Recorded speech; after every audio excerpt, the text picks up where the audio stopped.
You ever take a job so weird, so out of place, it starts to feel like a dream you forgot you were having?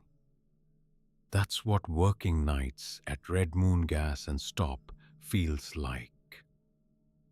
It's a squat little station about 70 miles into the desert, where Highway 666 intersects with a road that's not on any official map. I know that because I checked multiple times. It's not on Google, not on GPS, but it's real enough. I drive it every night just to get to this godforsaken meat grinder of a job. It's always dead quiet past 11 p.m. No lights, no cars, no planes overhead. Just the humming sound of the electric sign that flickers more often than it works. I remember my first shift. Not the paperwork, not the training, just the rules. There's a laminated card taped to the inside of the counter with the words scrawled in thick black Sharpie. Night shift protocols. Do not break. There's no signature, no company policy, no HR stamp. Just 10 rules. Weird as hell, absurd, even. And a sticky note beneath it in fresh ink that read, "The rules are not a joke. D." I laughed the first time I read them. Rule 1. Do not respond to anyone knocking from inside the soda fridge. Rule 2. If someone enters the store between 2:11 a.m. and 2:18 a.m. and their shadow does not follow them, escort them politely outside. If they refuse, play Moonlight Sonata on the radio. Lock yourself in the bathroom until it ends. Rule 3. At 3:33 a.m., the man with no face may enter. He will ask for gas. Give him pump 6, no questions. Do not look at his license plate. Rule 4. If a customer mentions the red door, activate the fog lights outside immediately and pray you don't smell cumin. Rule 5. The security cameras will lie to you after 4 a.m. Trust only the mirror behind the snack aisle. And so on. I'd just gotten fired from my third job in 6 months. I didn't ask questions.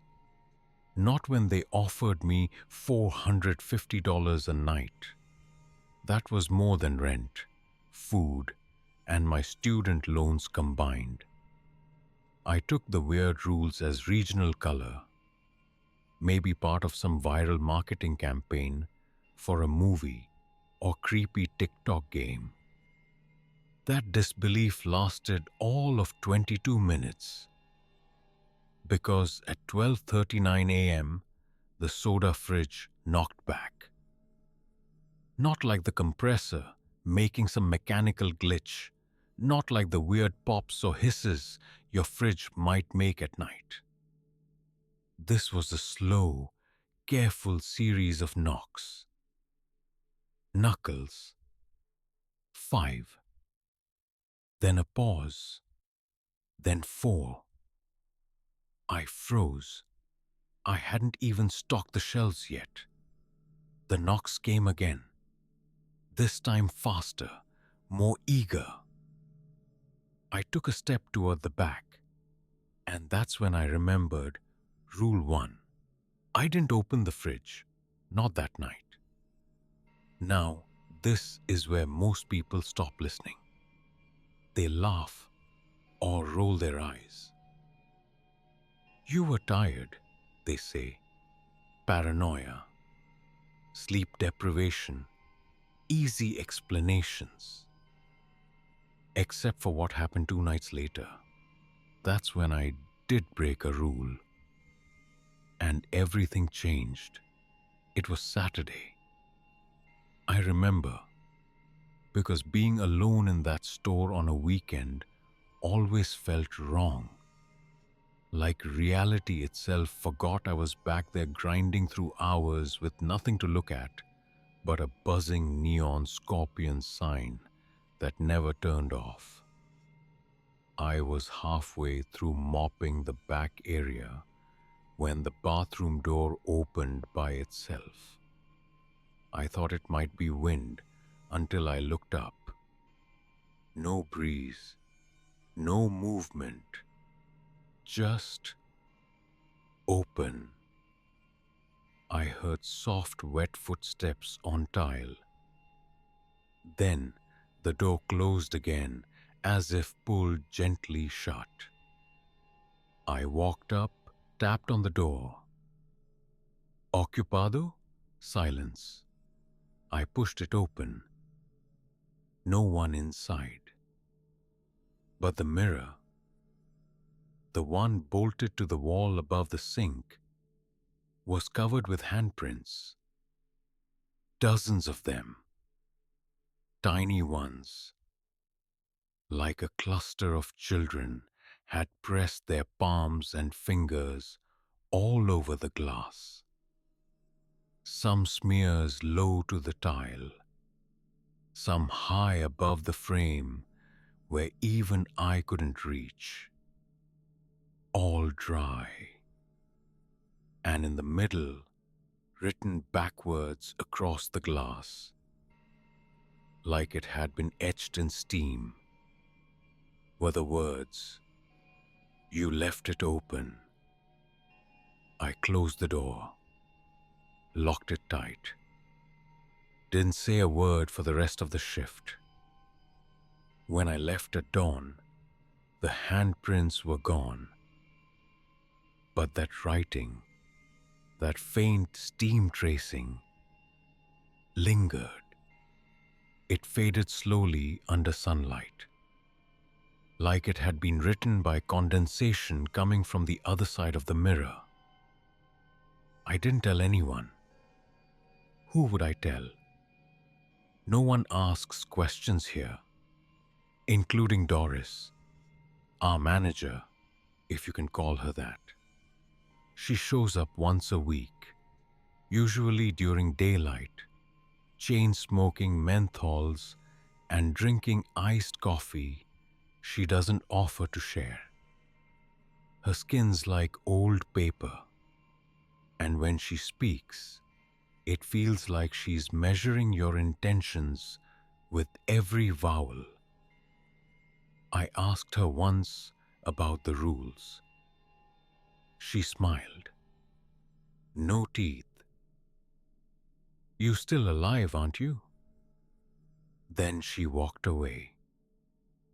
One night, 2 weeks in, I got bored and decided to test the boundaries. Not break them. Just nudge. That rule about shadows? At 2:14 a.m., a man entered. His face was blank. I don't mean featureless. I mean completely flat, like a photoshopped face stretched across skin. I looked down.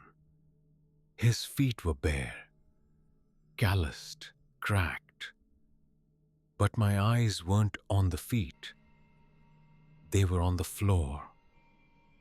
No shadow. He didn't speak. Just walked the aisles. Touched the cereal boxes. Picked one up. Opened it. Started eating dry bites. I remembered the rule. Escort them politely out. If they say no, play Moonlight Sonata, hide in the bathroom. But curiosity, that damned instinct, it crawled down my throat like a worm. So I asked, "You good, man?" He turned. His mouth tore open diagonally, like fabric unraveling. He whispered, his voice like someone screaming underwater. "Close the holes before they find your face." I didn't move, didn't breathe. He walked toward me, slowly, cornflakes dry snapping under his soles. I ran, turned on the radio, found Moonlight Sonata. The air in that station dropped by 30 degrees instantly. I locked myself in the bathroom and waited. Outside, I heard the sound of static and metal scraping across glass, like someone was dragging barbed wire along the windows. It kept going through the first movement, then stopped when the final note hit and bled out into silence. When I came out, he was gone. There was a single cornflake on the floor, perfectly centered behind the register, flattened, like someone had pressed it into a roach trap and left it there like a calling card. I didn't sleep when I got home that day. I laid in my bed, just staring at the textured ceiling, tracing patterns in imaginary barbed wire. That's when I started writing down my own additions to the laminated rules. Stuff that wasn't written, but sure as hell belonged there. Like, if a customer ever starts humming a song you recognize but can't name, do not join in. Or, if you smell lavender around an aisle, leave and don't return until 4 a.m. Some of the others started doing it too. Employees like Julio, the graveyard guy before me. He left sticky notes in the cash drawer. Notes with jokes or warnings or scratched out letters written in a different ink halfway through. I haven't seen him in weeks. His last message just said, "Don't trust the second moon." I didn't know what it meant until the night I saw it. But that's for later. Right now, I need to tell you about what happened 3 nights ago, because that's when the rules stopped working. They say patterns keep things from falling apart. You follow a recipe so your cake doesn't burn. You pray the same way every Sunday to keep your soul safe. You obey traffic lights to survive the commute. That's what the protocols were. Little rituals that created order in a place actively trying to dismantle reality. But on Tuesday night, the rules stopped working.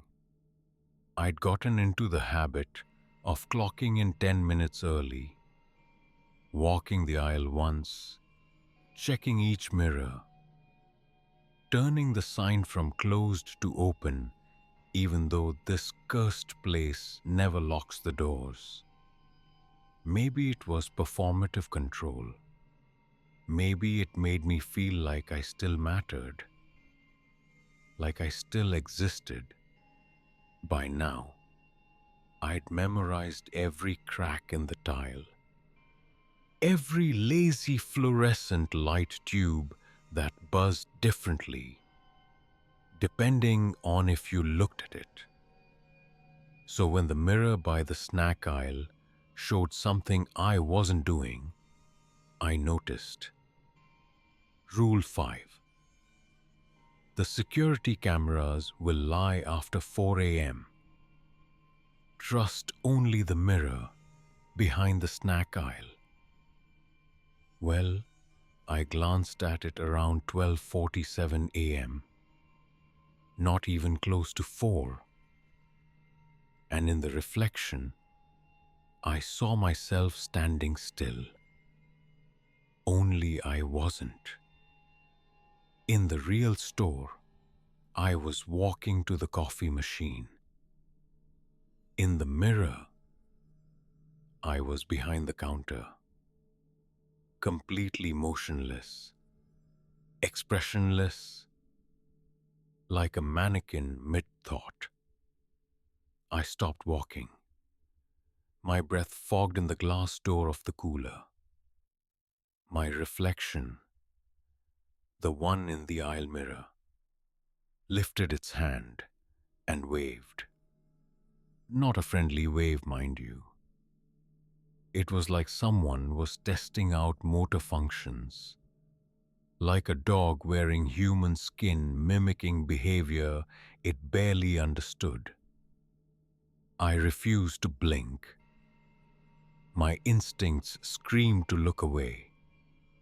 But I watched. The reflection took a step forward. Except I didn't. I didn't move at all. That thing in the glass. It was now closer than it had any right to be. The background behind it had gone wrong. Instead of the candy racks, I saw shapes I couldn't name. Walls bending at physics-violating angles. The snack aisle terminated into a black field of stars I swear were pulsing in a heartbeat rhythm. I did the only thing I could think of. I ran to the storage closet, yanked the breaker box, and shut off all the lights. Everything plunged into silence. Every surface stopped buzzing. And for a few horrifying seconds, I listened to the sound of footsteps echoing across linoleum, pacing quietly where no physical being should have been. Then silence again. I flipped the lights back on. The mirror was empty. No reflection. Just my face. Just the store. Normal. As normal as it ever gets around here. Except now, I had a suspicion that the rules weren't failing. They were being rewritten. I wasn't at their mercy. I was part of their test. And the station, just a pressure chamber to see how long a person could obey nonsense before they cracked. That night, I wrote a new rule in my notebook. If your reflection starts acting alone, do not correct it. Just stop reflecting. I buried that notebook beneath 8 cartons of expired protein bars Doris never let me throw out. The things had been fossilized by heat and neglect, but they worked like camouflage. I stayed away from the mirror. Until Wednesday. That's when I met her. She came in at exactly 1:44 a.m. Joggers, hoodie, messy bun, dried blood on the left side of her shirt like it had been coming from her ear. She didn't flinch at the buzzing lights. Didn't look around like newbies do. Just grabbed a bottle of water, stepped up to the counter, calm. "You have a notebook?" she asked. I blinked. "Huh?" She pointed to my chest. I hadn't realized I still had the thing tucked into my apron pocket, the little marble covered one with all my newly added rules. I could have sworn I left it in the back.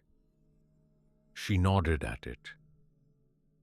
If you've got one, you're already past layer one.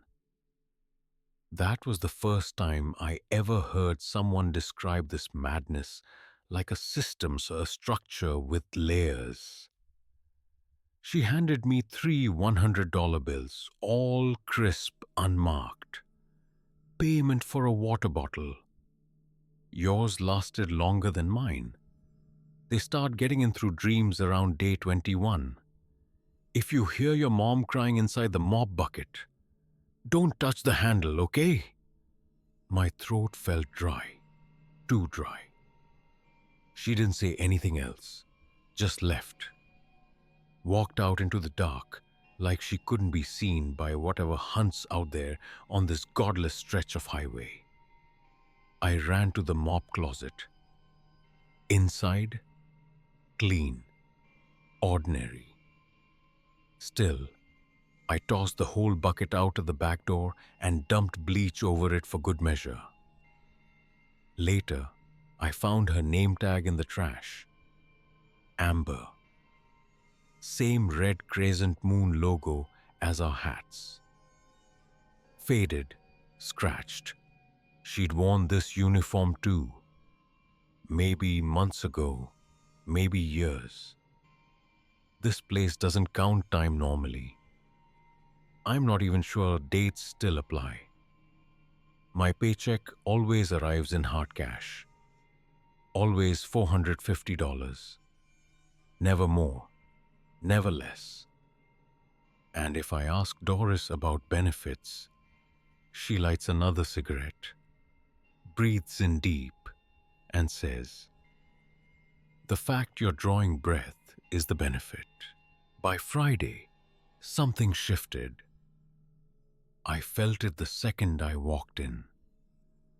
The air was denser, not hot, not cold, just thick, like walking into honey laced with static electricity that made your teeth buzz. And on the counter next to the scratch tickets was a new laminated card. This wasn't the usual one with Sharpie scribbles.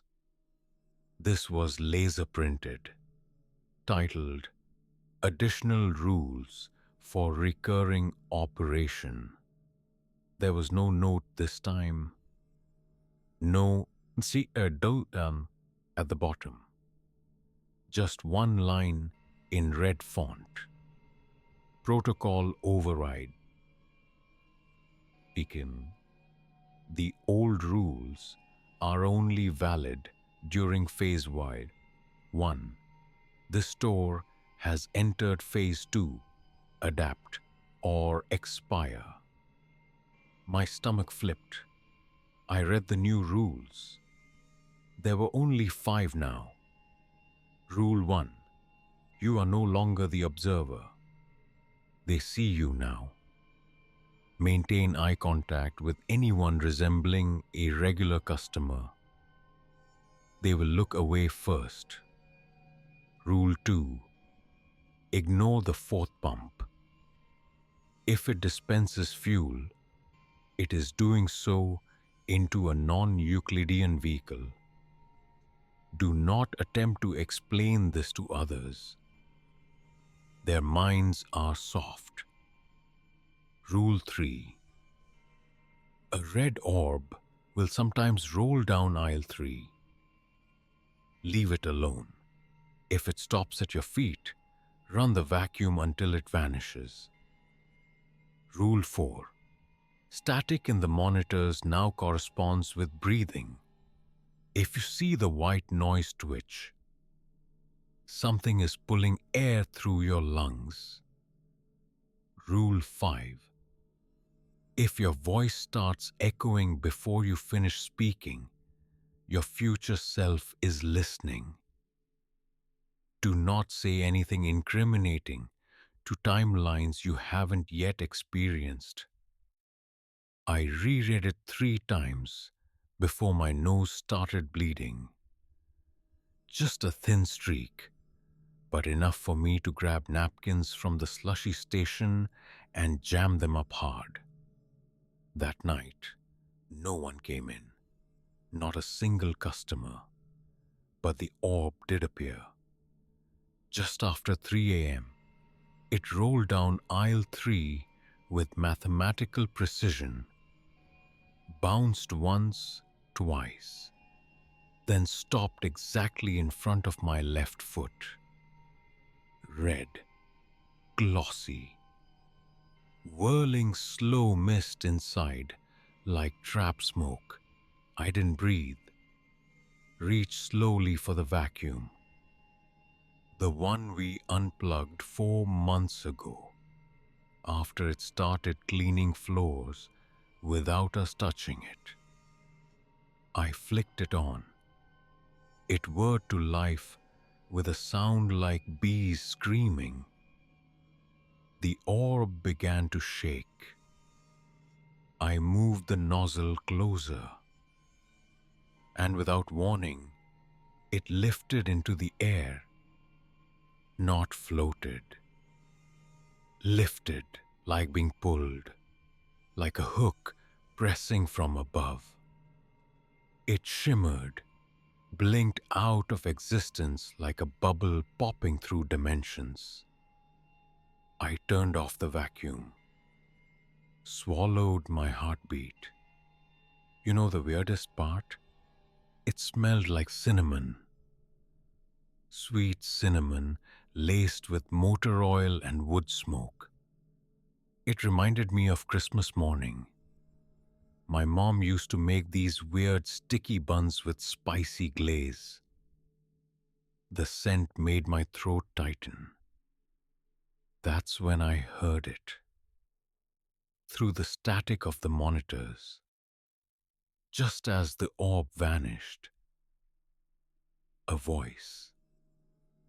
My mom's voice, singing the first knoll, slightly off-key, with the exact stutter she had on the word Israel. A stutter I thought I'd forgotten. She's been dead 6 years. Was, I don't know anymore. I turned the monitors off. I turned everything off. And I cried. There's something worse than being afraid. It's being remembered by something you didn't know existed.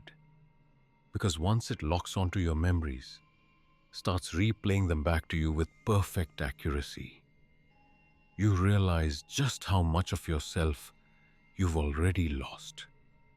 These protocols, they aren't rules to keep you safe. They're rituals to keep you stable, to preserve your sense of identity in a place actively feeding on the erosion of what makes you you. I've lost time. Hours. Days, maybe. My reflection smiles when I'm sad. I've started dreaming in protocol format. Dreams with subtitles. Dreams with RNG values. I don't know if I'm the original me anymore. But I've got one more shift tonight. And if I survive it, I'm gonna finish this note. If someone else finds it, someone like me, drifting, broke, just trying to pay off their student loans, maybe you'll listen better than I did. Maybe you'll stop treating the rules like riddles, because they're not clever, they're chains. And something's pulling on the other end. I clocked in early for my final shift. I don't know why I called it that. There was no email, no schedule change, nothing official. But something in the air tasted final. Like the moment right before a funeral starts. Or the quiet dread that builds just before the sky splits during a thunderstorm. Even the gravel crunched wrong beneath my tires. A fox was sitting at the edge of the lot when I parked. Its fur was soaked, though it hadn't rained in weeks, and its eyes were all pupil, like two holes punched through the night. It didn't blink, just turned and slipped into the shadows like it had somewhere worse to be. The front door was already unlocked when I got there. That was wrong. Rule 10 from the original protocol. Only you should unlock the main entrance. If it's unlocked when you arrive, someone didn't leave. The station was dark, quiet. I stepped inside. The lights didn't flicker. They didn't come on at all. I flipped the main switch behind the counter. Nothing. I reached under the register for the emergency lantern. The crappy one that hummed like a dying bee. It clicked on with a color that wasn't quite white. Borderline pink, like raw lightning. The aisles were empty. No shifting cans. No rogue items. I took 3 steps, then froze. Something was written on the floor. Someone had scrawled onto the tile using motor oil, or maybe blood, or maybe a mix of both. I don't want to know how it smelled so sweet. But the words were perfect, blocky, measured. Phase 3 initiated. Under that, say your real name. That broke me a little, because no one really calls me by it anymore. Elias died somewhere between college debt and a dozen pointless jobs. But in the dark, I whispered it aloud. Elias. And every camera in the station turned to face me. The clicking was loud, mechanical, like a row of spiders snapping their mandibles all at once. For the first time, I understood. I wasn't working in this station. It was working on me. The truth hit hard. This gas station wasn't cursed. It wasn't haunted. It wasn't even real. Not the way 7-Elevens or Shell stops are real. This place was a mask. A kind of test chamber woven into the geometry of the world, carefully designed to measure reaction under pressure. But pressure from what? Power flicked on. Not gradually.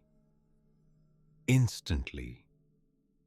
Like reality plugging back in.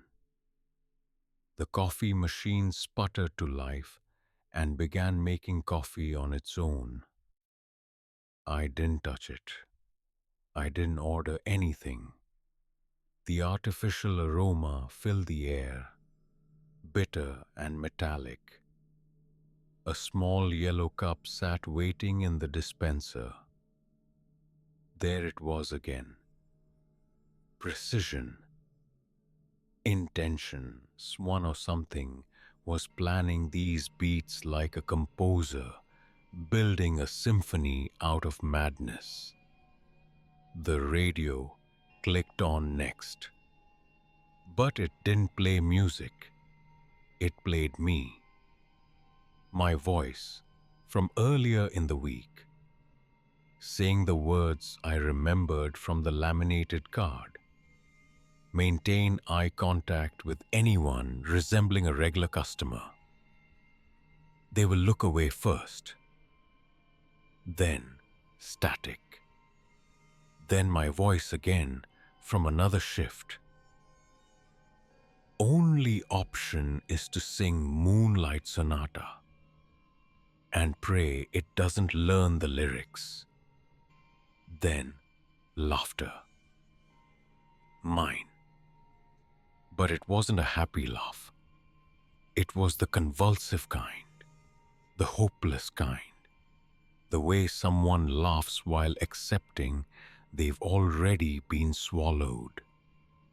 I reached to shut it off, but the volume control was gone, physically missing, melted off.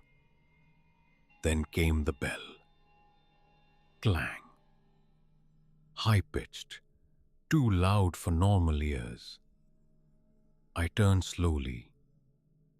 There were no customers, just a single manila envelope lying at the door. Inside, a photo, grainy, black and white. Me behind the counter. Except in the pic, I was missing my face, not bloodied, just gone. Perfectly smooth, like plastic molded wrong. There was also a key, small and old, attached by a bent paper clip to a sticky note that read, "Final rule. The basement exists now. You must choose to enter." But there was no basement. There had never been a basement. Except now, there was. A hatch had appeared behind the mop closet.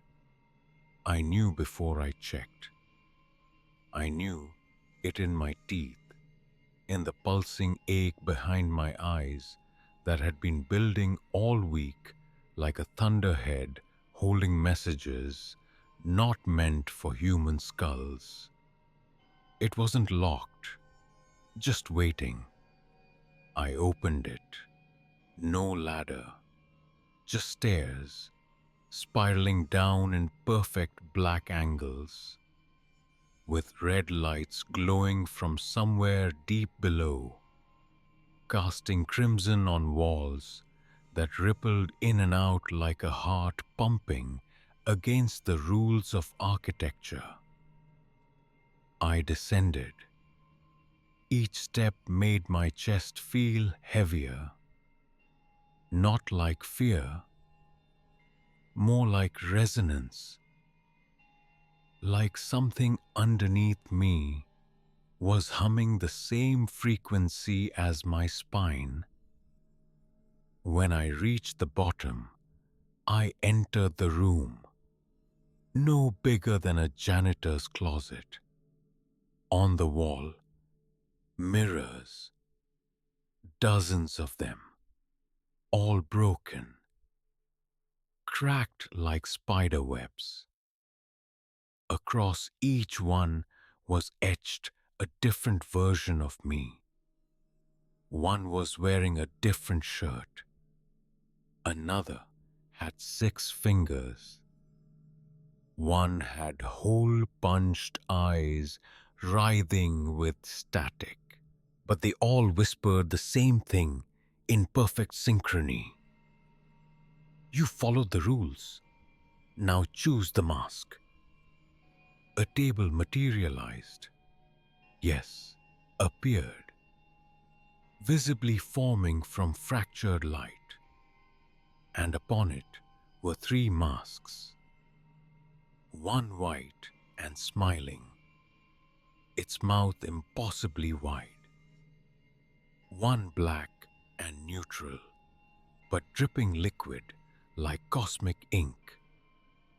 And one made entirely of reflective metal, with no features, just the swirling image of everything around it.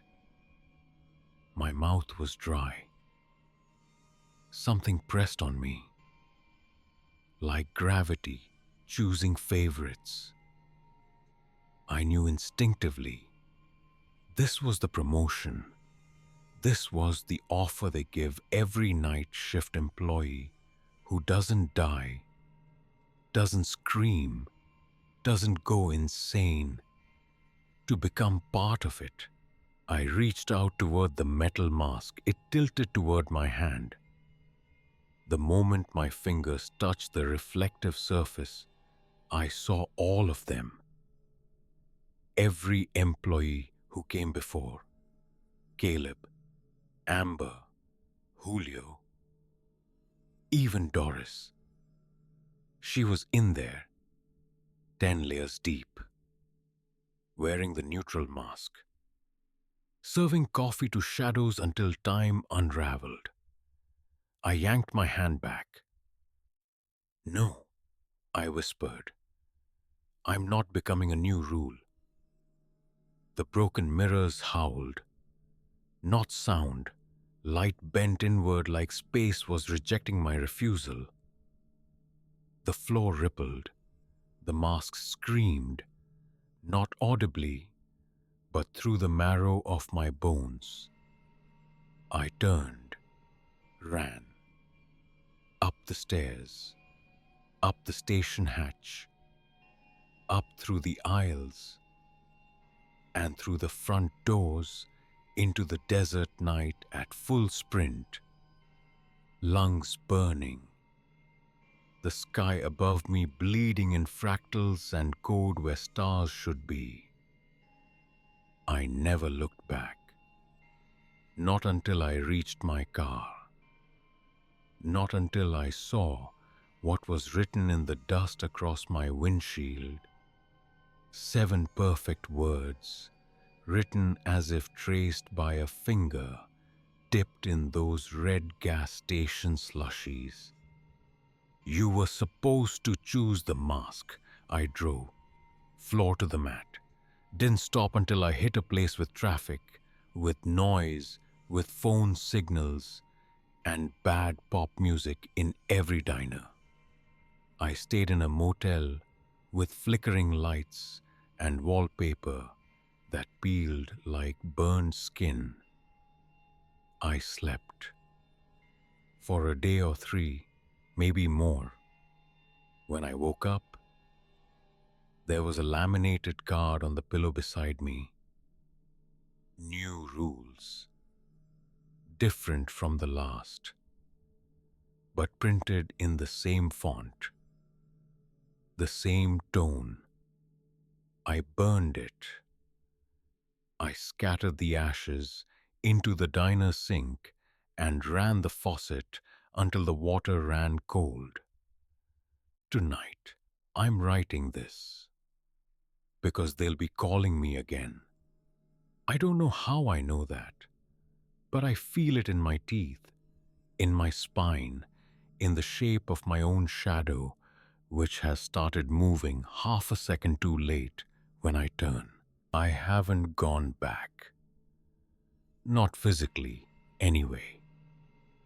But the gas station still shows up sometimes, in reflections that don't match, in places it couldn't possibly be. Gas prices painted on fogged up windows, the scent of burner coffee hanging in the air for no reason in an empty street. A static buzz hiding under the hum of city lights.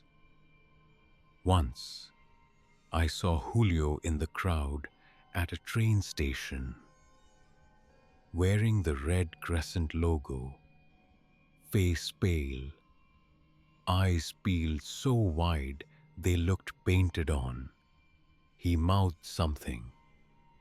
Rule 20. There is no Rule 20. At least not yet.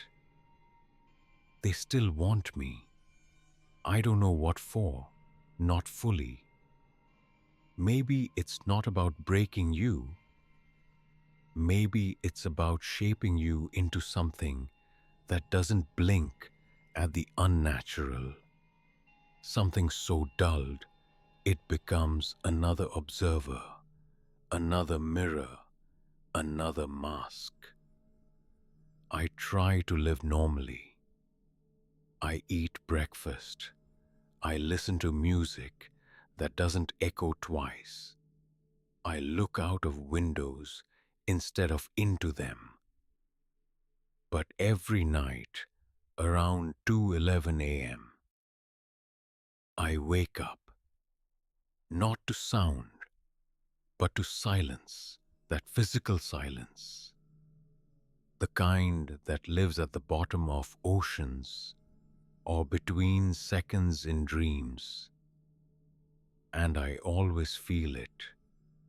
Something standing just outside the apartment building, watching, waiting, holding a shift schedule that hasn't finished writing itself yet. I don't work the night shift anymore, but the night shift, it still works me. And now, if I close my eyes too long, I see the counter. I feel that hum under my skin again. I swear I can taste gasoline in my mouth and hear the bell chime in the bones of my wrist. So, if you're ever driving through nowhere at night and see a buzzing red crescent hanging above an empty gas station, don't stop. Don't go inside. And whatever you do, don't follow the rules. Because once the game plays you long enough, you won't remember who you were before it started. And worse, when it ends, you might not even be able to remember. You lost.